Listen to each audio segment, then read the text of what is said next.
I have 6 sheep, 5 adult rabbits, and then 2 different litters of baby rabbits, 6 ducks, 10 chickens / 1 rooster, 2 cats, and 2 dogs. I used to be a therapist, and when you're a therapist, there's not a lot of actually seeing progress or doing things. There's not doing things with your hands. That's just not the sort of therapy. And so knitting and crocheting and really creating things was an outlet. The yarn needed to be real. I needed to be able to have something that wasn't going to contribute to the problems, the pollution of the world, the plastics of the world. I needed something that was going to be sustainable. I needed something that was going to be friendly to the environment, and that when I put it on my child or give it to my child, there's no harm that is going to be caused by giving this to a child. When you're done with a product, when you're done with a real angora or a real wool product, you can literally set it in the ground in a compost pile, and it just turns right back into earth that then can grow plants that you can then feed to your sheep and your rabbits. And that was something that mattered to me. That was something that was important, because it's likely my children will outlive me, and what am I doing? What choices am I making that actually will impact the world that they're going to be? That's probably so much like my truth of it is, there's nothing like going to a store and touching yarn and it saying 100% acrylic, and knowing that those little fibers are going to come off in the air, they're going to come off in the water when you wash something, and they come off and they're never going to, they're not going to compost. They're not going to, it's not going to be okay wherever they land. And I did not want to be a part of that at all. That matters, and that matters to me. And I think there's a lot of other people that it matters to as well, which is cool finding those people. When you think about yarn that is just in a store that you can go and you can buy in a typical like big box store, often it's not dyed with something that is easy on the environment or that is not harmful to the environment. Often things are using chemicals, and the yarns are often not dyed locally. They're not dyed even domestically.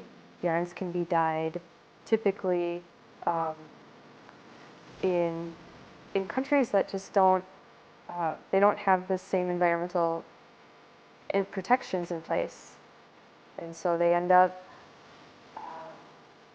with a lot of chemicals and a lot of issues with the yarn. I dye my yarn naturally with plants, so it's 100% natural plant. There's no synthetic dyes whatsoever. So it would be anything from, in the spring, I can use dandelions or forsythia blossoms, to new growth apple shoot bark from the apple trees, or crab apples or lilacs. There's a whole variety of things that I can use, and I do. If it's an angora rabbit, it has to be able to have the wool taken off of it, because it can't take the wool off of itself. And so it needs to have a personality that's friendly, and I have to be able to hold it. I have to be able to manage this rabbit. And some rabbits they have too much fear, or there's just too much going on with aggression, and they're not easy to handle. And so I said, I need to work towards personality. Rabbits that actually are curious, and that they come to you and they want to know what's going on, and they can handle being shorn, and they don't mind it. There's only so much that a rabbit can produce, and it is quite a bit because they're shorn 3 to 4 times a year. However, to get more wool, a sheep is something that's going to be great to produce more wool. But again, it needed to be sheep that were friendly, and sheep that could be handled, sheep that produced good wool. And so I settled on fin sheep, which are actually the friendliest. They're the most dog-like of sheep that exist. We start anywhere from the angora rabbits themselves, raw fiber, to yarns and finished products. So it is anything from a variety of different colors of angora from the actual rabbit, hand spun yarns, mill spun yarns, naturally dyed yarns using plants, and hand knit and hand crocheted items that are all entirely from patterns that I just meant to have. What we do matters, and the choices we make matter. Not be a part of something good. Be a part of something that is, there's zero at the end of the day.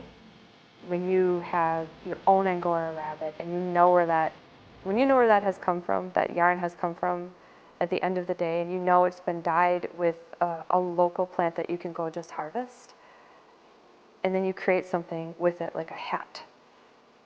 There's nothing that creates harm from that. There's nothing that leaves a negative.